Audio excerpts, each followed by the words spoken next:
1978년 서독 프로리그에 진출한 차범근 선수는 당시 분데스리가에서 종횡무진 맹활약을 펼쳤다. 그는 약 1억여 원의 연봉을 받았으며 이는 당시 한국 공무원들의 평균 봉급의 약 200배, 그리고 말단 공무원 봉급의 약 800배 수준의 봉급을 받았다.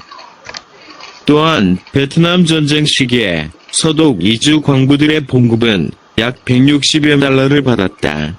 네, 어텐션 뉴스 구병수 기자 나와 있습니다. 안녕하십니까? 네, 안녕하십니까? 네, 오늘 가져온 소식은 어떤 겁니까? 네, 그 12.3 내란 사태를 주도한 핵심 인물로 꼽히는 사람이죠. 노상원 전 정보사령관. 노상원 정보사령관. 네. 노 씨가 그 작성한 뭐 수거 대상자라는 수첩이 공개가 됐는데 주요 정치인들은 물론 유명 연예인, 맞아요. 그리고 체육인, 종교인까지 500여 명이 이렇게 실려 있다고 합니다. 수거 대상자는 체포 대상자를 얘기하는 거예요. 네.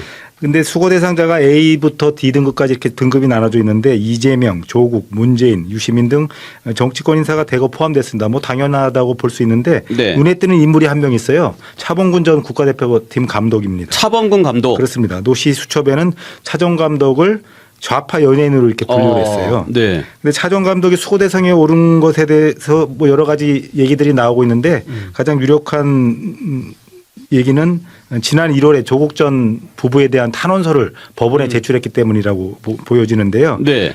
조국 전 조국혁신단 대표 그리고 네. 정경심 전 동양대 교수의 자녀 입시 비리 혐의로 네. 심리하는 재판부에 선처를 호소하는 탄원서를 제출한 적이 있습니다. 차범근 감독이 탄원서를 그렇습니다. 냈군요. 네, 당시 차 전 감독은 탄원서에서 벌써 5년이라는 시간이 지났고 그동안 조국 가족이 받은 고통과 그들이 감수한 징벌은 비슷한 경험을 한 대한민국 그게 수많은 학부모들에게 큰 경종이 되었으리라 확신한다고 이렇게 말하면서 조국의 두 아이가 모든 것을 내려놓았다. 그 용기와 반성을 깊이 헤아려 주길 간곡히 부탁드린다는 내용을 강조를 했는데요. 네. 조 전 대표 가족들과 인연이 전혀 없다고도 얘기를 했습니다.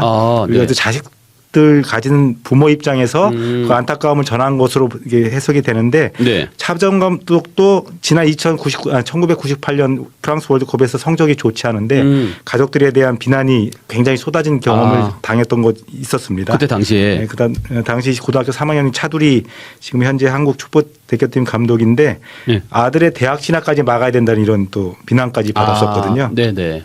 그래서 이런 얘기를 한 것인데 사실 이 같은 아픔을 겪은 부모의 마음도 수고해야 할 대상이 되는 참 못된 계엄입니다. 그렇군요.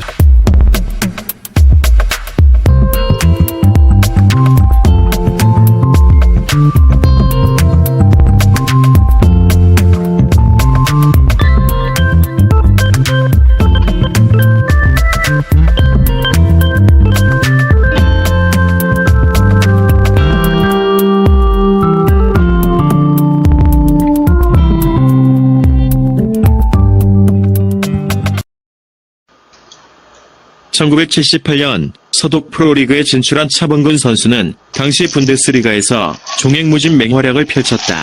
그는 약 1억여 원의 연봉을 받았으며 이는 당시 한국 공무원들의 평균 봉급의 약 200배, 그리고 말단 공무원 봉급의 약 800배 수준의 봉급을 받았다. 또한 베트남 전쟁 시기에 서독 이주 광부들의 봉급은 약 160여 달러를 받았다.